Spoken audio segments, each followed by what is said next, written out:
Prison gang leader bullies new inmate, not knowing he's an ex-Navy SEAL. The silence in Oak Ridge State Penitentiary's cafeteria was so thick you could feel its weight on your shoulders.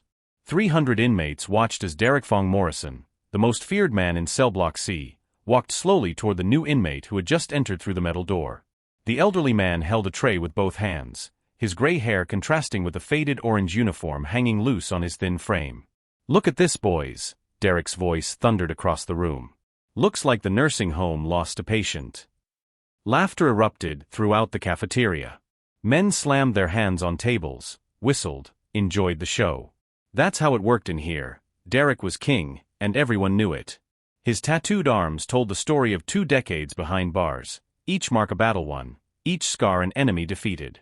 The older man stopped mid-corridor, his clear blue eyes meeting Derek's with a calmness that seemed out of place in that concrete hell. He was 68 years old. His name was James Mitchell, but nobody here knew who he really was. Nobody knew those calloused hands holding the breakfast tray had once disarmed bombs in Iraq, neutralized high-value targets in Afghanistan, and survived missions that would remain classified for another 50 years. James never imagined he'd end up like this. 6 months ago, he was a respected veteran who owned a small security company in Seattle. Then came the tax fraud charge, a setup orchestrated by a corrupt ex-partner who embezzled funds and planted evidence against him. Without money for expensive lawyers or political connections, James watched the justice system do exactly what he always knew it did: crush the small and protect the powerful. Now he was here, surrounded by men who thought age meant weakness. "Excuse me, sir," James said calmly, trying to walk around Derek. "I just want to eat my breakfast." The word "sir" triggered another wave of laughter. Derek stepped forward, completely blocking the path. His dark eyes gleamed with that hunger for violence that kept his reign intact. He'd built his empire on fear, and every new inmate was an opportunity to remind everyone who was in charge. "You don't understand how things work here, Grandpa." Derek leaned forward, his hot breath on James's face. "When I talk to you, you stop. When I ask you something, you answer. And when I tell you to do something..." He shoved James's chest hard. "You obey." The push should have knocked James down. Should have made him stumble, trip, show weakness. But his feet seemed bolted to the concrete floor. His body absorbed the impact with a slight posture adjustment, so subtle most people didn't even notice. But Derek noticed. And for a split second, something crossed his face: confusion, maybe even a flash of uncertainty. James kept his eyes fixed on Derek, and anyone looking closely would see something peculiar in that blue gaze. It wasn't fear. It wasn't anger. It was the unsettling serenity of someone who'd been in situations far worse than this. Someone who learned long ago that the most dangerous men are rarely the ones who shout the loudest. "I don't want trouble," James said, his voice low but firm. "Let me pass." Derek felt something strange in his stomach, a sensation he hadn't experienced in years. But kings don't back down, especially not in front of the entire kingdom. He grinned, showing teeth missing from his last serious fight, and turned to his gang sitting at nearby tables. "Snake, Razor, get over here. I think our new friend needs a lesson about respect." 2 men stood up, their bodies marked by years of prison weightlifting and scars from improvised knives. Snake had teardrops tattooed under his left eye, 3 of them, one for each man he'd killed inside. Razor was smaller, but his eyes had that psychopathic coldness that made even guards keep their distance. James briefly glanced at the 2 approaching, then back at Derek. Internally, his mind had already calculated 17 different ways to neutralize the threat. Pressure points. Attack angles. Escape routes. It was automatic after 30 years of elite military training. But he also knew the best fight is the one you avoid. "Last chance," James said calmly. "Don't do this." Derek laughed, but the laugh sounded forced. "You threatening me, old man? You?" What happened in the next 3 seconds would be whispered through Oak Ridge's corridors for months. Snake lunged first, his massive fist cutting through the air toward James's face. But James wasn't there when the punch arrived. He'd moved with a speed that seemed impossible for someone his age, his body sliding sideways as his hand grabbed Snake's wrist in one fluid motion. The sound of breaking bone echoed through the cafeteria like a gunshot. Snake fell to his knees screaming, his arm hanging at a horrible angle. Razor hesitated for half a second, a fatal half-second. James's palm struck his solar plexus with surgical precision, and Razor collapsed on the floor, fighting for air like a fish out of water. The breakfast tray clattered to the ground. Eggs, toast, and coffee spread across the concrete. And James Mitchell stood at the center of the chaos, his breathing still controlled, his eyes still calm. Derek looked at his two best men on the floor, then at the elderly man without a scratch. For the first time in 15 years as king of Cell Block C, Derek Morrison felt something he'd forgotten existed, genuine fear. But in prison, fear turns into rage. And rage demands blood. "You're dead," Derek growled, his voice trembling with barely contained fury. "You hear me, old man? Dead." James just sighed, as if tired of a tedious conversation. "I just wanted to eat my breakfast." Guards stormed the cafeteria, whistles blowing, batons in hand. But the damage was done. The power structure that had governed Oak Ridge for years had just cracked right down the middle. And everyone knew what came next would make this morning look like a rehearsal. As they dragged James to solitary, standard procedure after any altercation, he passed a table where an older prisoner read an old newspaper. The man lowered it just enough to whisper, "Seal." James didn't answer. He didn't need to. Some recognize their own. And if you're enjoying this story of how the system's mistake put a wolf among sheep, don't forget to subscribe, because what Derek Morrison is about to discover will change everything he thinks he knows about real power. Solitary confinement was an 8x10 concrete box designed to break minds. Most inmates emerged from it shattered, their sanity cracked by the crushing weight of isolation. James used the time to meditate, to center himself for what he knew would come next. 48 hours of silence gave him clarity that most men would never understand. When the steel door finally opened, Sergeant Martinez stood there with an expression James had seen 1,000 times before, the look of a man caught between duty and survival. "You caused quite a scene, Mitchell. Derek's been spreading word that you're a dead man walking." James stepped out into the harsh fluorescent light of the corridor. "I defended myself. That's all. That's all." Martinez almost laughed. "You put 2 of his top guys in the infirmary. Snake's arm is destroyed. Razor still can't breathe right. Nobody does that to Derek's crew and walks away. Then I guess we'll see what happens." Martinez grabbed James's shoulder, his voice dropping to a whisper. "Listen to me. I served too. I recognize the way you move. Whatever you were before this place, it won't matter when 30 guys jump you in the yard. Ask for protective custody. Let me transfer you out of Block C." James met his eyes with that same unsettling calm. "Running away doesn't solve problems, Sergeant. It just moves them somewhere else." Back in his cell, James found his new cellmate, a nervous 23-year-old named Marcus Webb who'd been counting down the days until his release. The kid's eyes were wide with a mixture of awe and terror. "Man, everyone's talking about you," Marcus whispered as the cell door clanged shut. "They're saying you're some kind of special forces or something. Is it true?" James sat on his bunk and picked up the worn paperback he'd been reading before the incident. "I was a teacher for a long time. Taught people how to stay calm under pressure. But Derek's planning something big. I heard him on the yard today. He's calling in favors from every gang in the prison, Aryan Brotherhood, MS-13, even some of the Black Guerrilla family guys who normally hate his guts. He's promising them territory, commissary money, whatever it takes." James nodded slowly. This was exactly what he'd feared. His simple act of self-defense had escalated into something that could tear the entire prison apart. How many men is he gathering? 20, maybe 30. All serious players with nothing to lose. Marcus's voice cracked. "Why don't you just ask for PC? Get out of here before it's too late."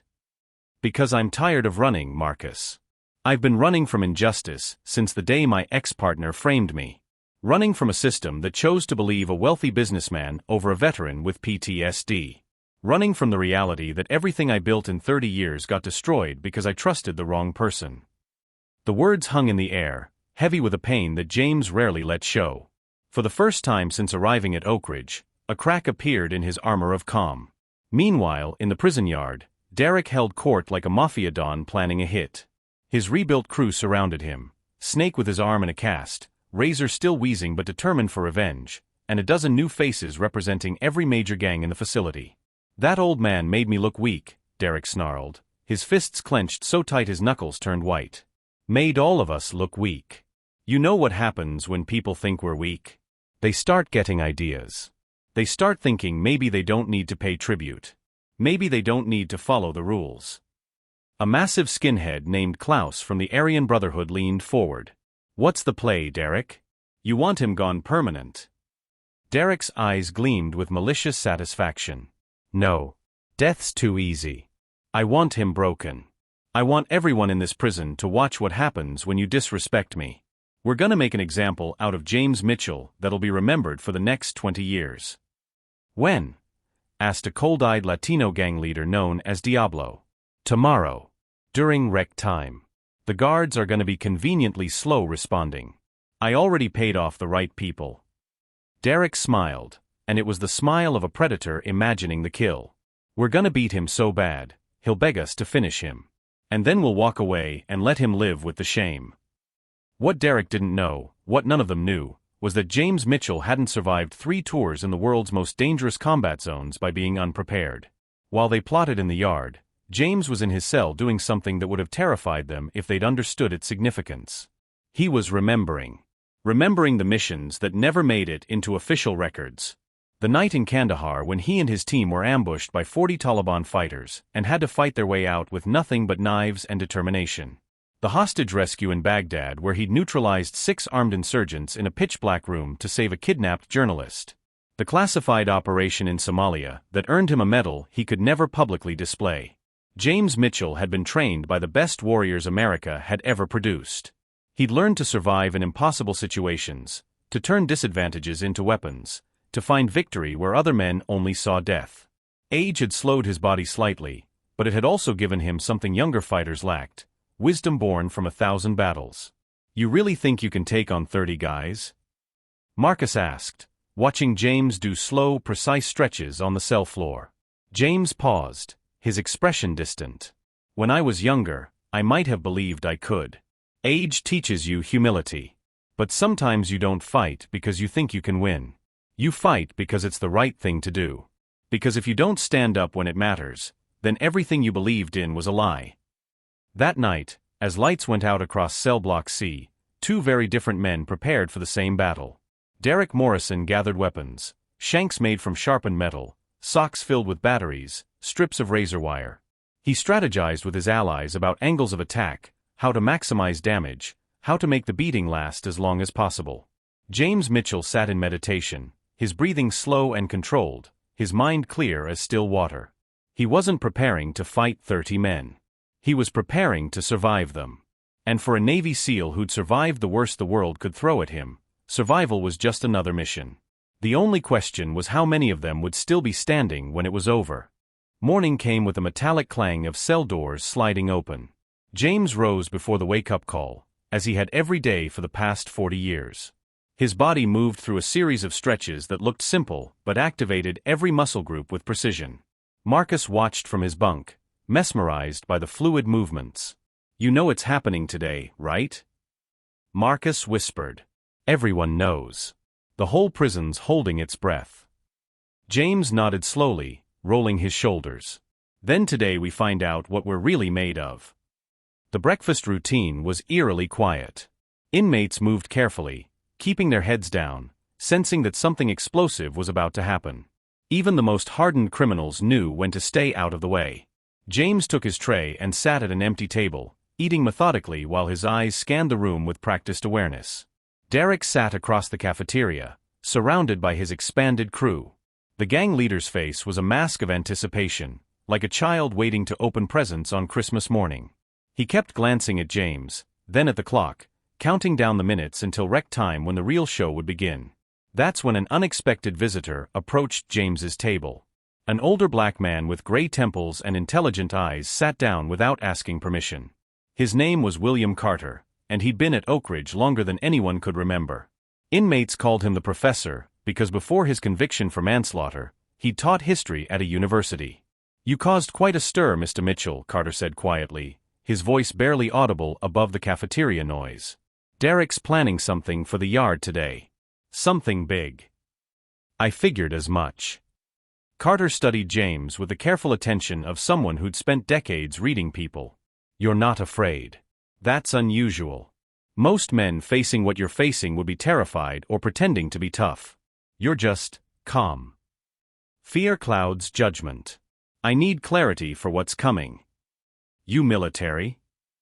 Carter asked, though his tone suggested he already knew the answer. James took a bite of his toast, chewing slowly before responding. Long time ago. Different life.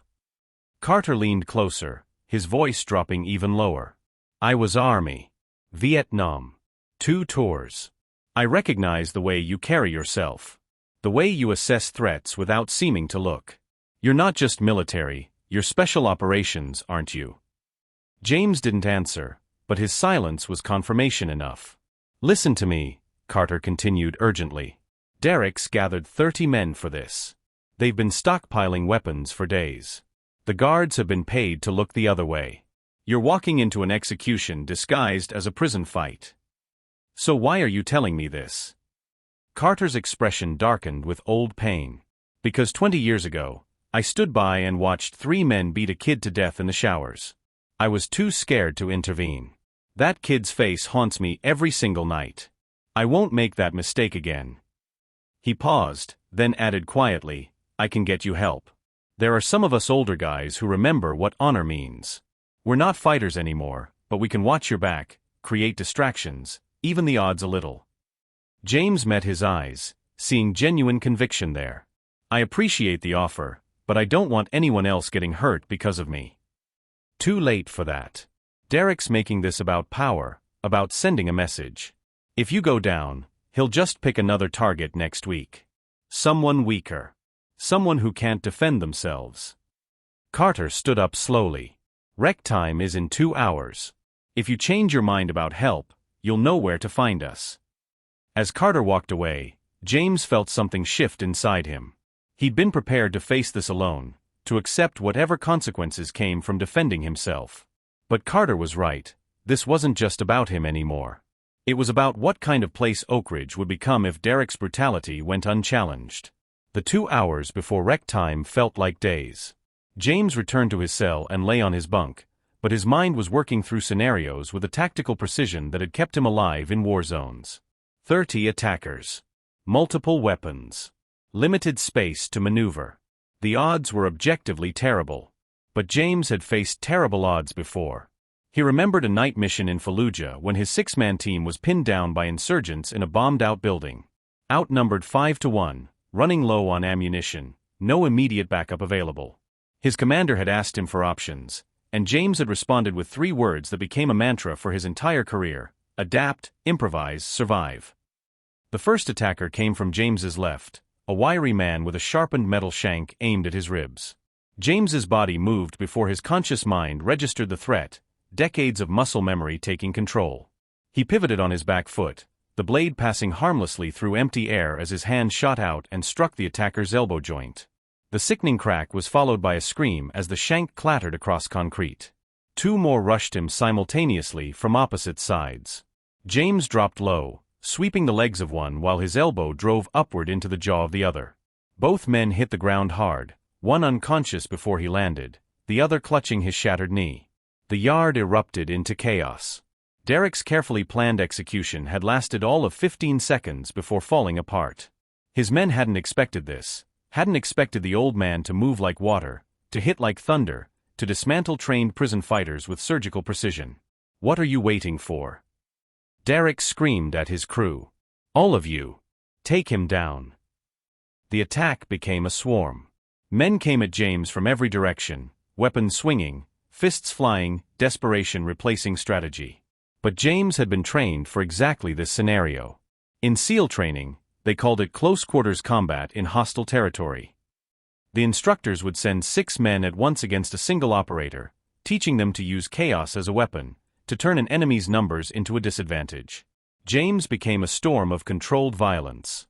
Every movement served multiple purposes: a block that became a strike, a dodge that positioned an attacker in another's path, a throw that used one man's momentum to take down 2 others.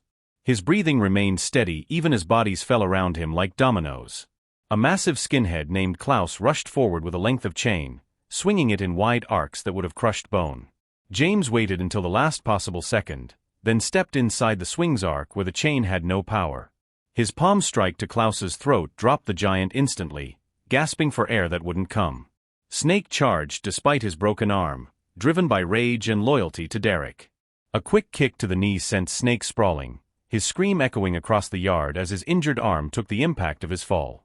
The fight had become a masterclass in combat efficiency. James wasn't trying to hurt anyone more than necessary. Every strike was calculated, precise, designed to disable without permanent damage. But the sheer number of bodies piling up around him told a story that would be whispered about in prisons across the country for years to come. Derek watched his empire crumble in real time. 10 men down. 15. 20. The old man wasn't even breathing hard, while Derek's best fighters lay groaning on the concrete. Panic began to replace the gang leader's rage as he realized the terrible truth. He'd brought 30 men to fight a legend, and the legend was winning. Carter and his group of older inmates stepped forward, forming a loose perimeter around the fight. They weren't fighting, they were bearing witness, their presence a silent declaration that this wasn't just another prison beating. This was justice confronting brutality. Stop. Derek's voice cracked with desperation. Everybody stop. The remaining attackers backed away, uncertain. They'd signed up to help beat down an old man, not to watch their friends get systematically dismantled by someone who fought like violence was a language he'd been speaking since birth. James stood in the center of a circle of fallen men, not a scratch on him, his orange uniform barely disheveled. He looked at Derek with those unsettlingly calm blue eyes and said quietly, "It's over, Derek. Walk away." But Derek Morrison hadn't built his reputation by walking away from challenges.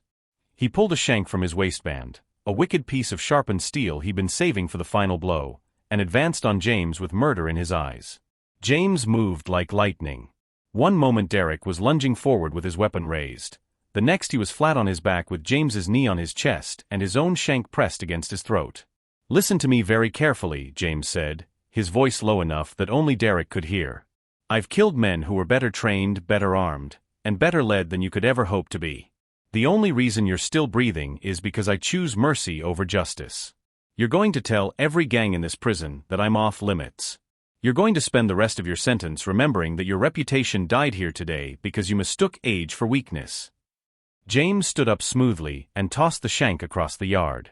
Derek lay there gasping, his body frozen by a combination of fear and shock. The silence in the yard was absolute. 300 inmates had just witnessed the impossible. A 68-year-old man had single-handedly defeated 30 of the prison's most violent men without killing anyone, without losing control, without even breaking a sweat. Then Carter started a slow clap. It was joined by another inmate, then another. Within seconds, half the yard was applauding, not the violence, but the principle behind it. The idea that justice could triumph over brutality, that courage could defeat fear.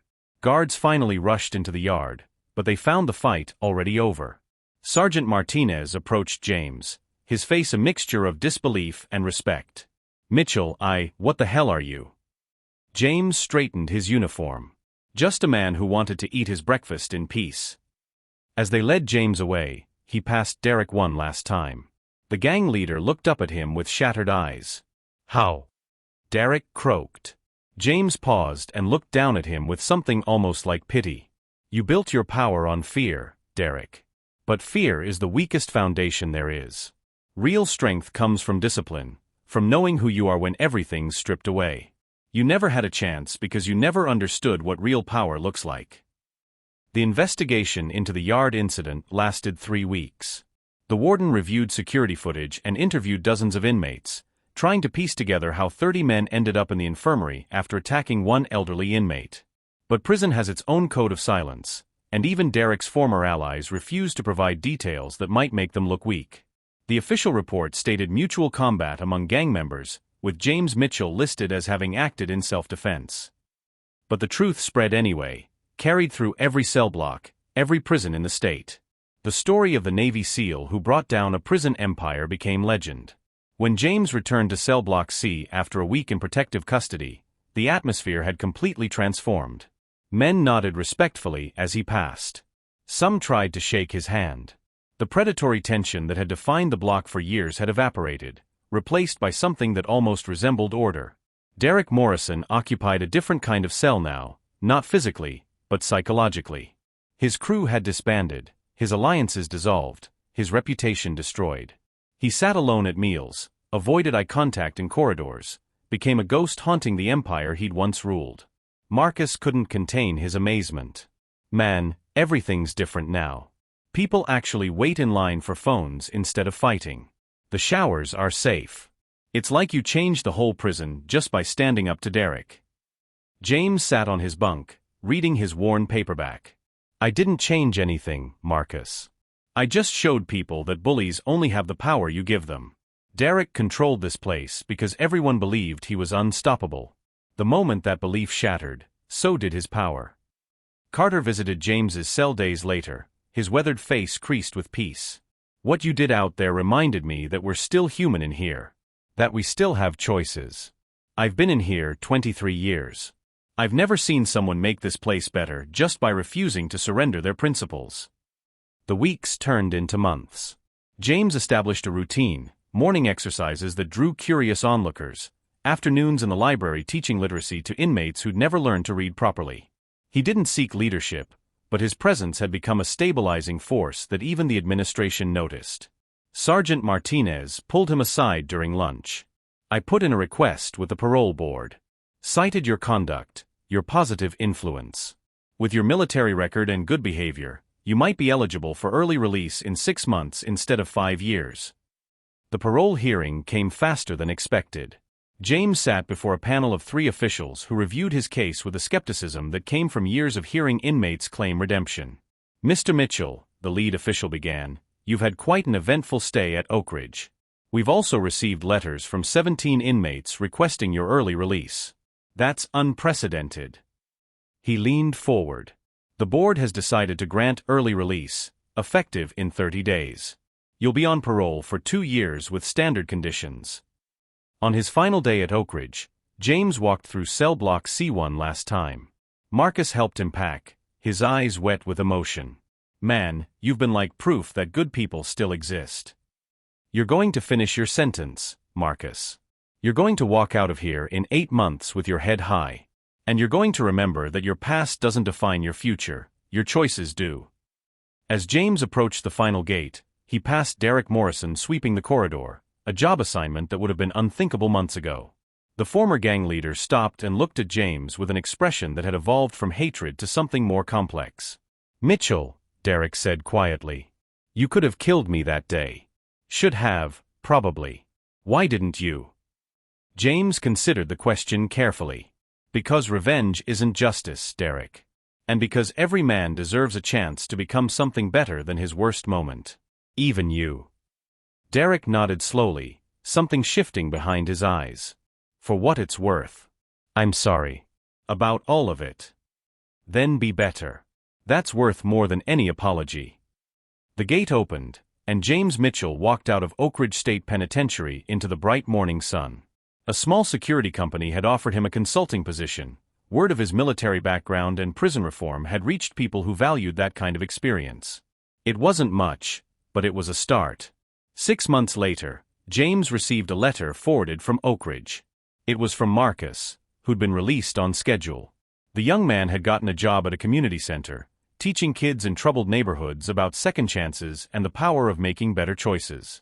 He thanked James for showing him what real strength looked like. James smiled as he read it, then carefully filed it away with other letters that had arrived, from Carter, from reformed gang members, even from Sergeant Martinez who'd retired. Each one a reminder that standing up when it matters creates ripples that spread farther than you can see. The best revenge isn't destroying those who hurt you. It's becoming living proof that their cruelty couldn't break you, that their injustice couldn't define you, that their darkness couldn't extinguish your light. James Mitchell had discovered that service was its own reward, that principles were worth fighting for, and that one person standing firm could change everything. He'd entered Oak Ridge as prisoner 84291. He left as something else entirely, a reminder that true power doesn't come from fear or violence, but from the unshakable conviction that some things are worth standing up for, no matter the cost. Derek Morrison learned that lesson the hard way, and it cost him everything he thought made him strong. If this story moved you, Hit subscribe because the world needs more reminders that real strength isn't about domination, it's about dignity. That true power comes from discipline, not destruction. And that sometimes the most dangerous person in the room is the one who looks the least threatening, because they've already survived battles that would break everyone else.